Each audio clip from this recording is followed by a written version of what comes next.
નમસ્કાર દર્શક મિત્રો, સત્ય ન્યૂઝ જયતે લાઈવ ન્યૂઝમાં આપ સૌનું હાર્દિક સ્વાગત છે। વિશ્વ પર્યાવરણ દિવસ નિમિત્તે વડોદરા મહાનગરપાલિકા દ્વારા TP3 FP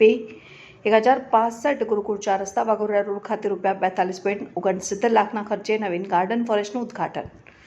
વડોદરા મહાનગરપાલિકા દ્વારા પ્રજાના સુખાકારી માટે તમામ પ્રકારના કાર્યો કરવામાં આવે છે, ત્યારે આજે વિશ્વ પર્યાવરણ દિવસ નિમિત્તે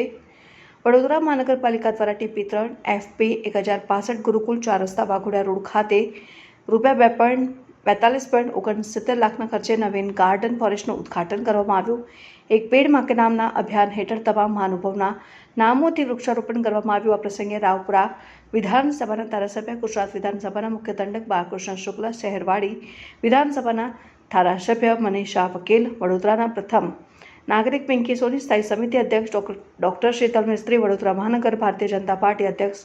Sheetal Mistry, Vadodara election ward number 16ના મ્યુનિસિપલ કાઉન્સિલર સહિત તમામ ચૂંટાયેલા પ્રતિનિધિઓ તથા પાલિકાના અધિકારીઓ વિશેષ ઉપસ્થિત રહ્યા હતા અને રિબિન કાપી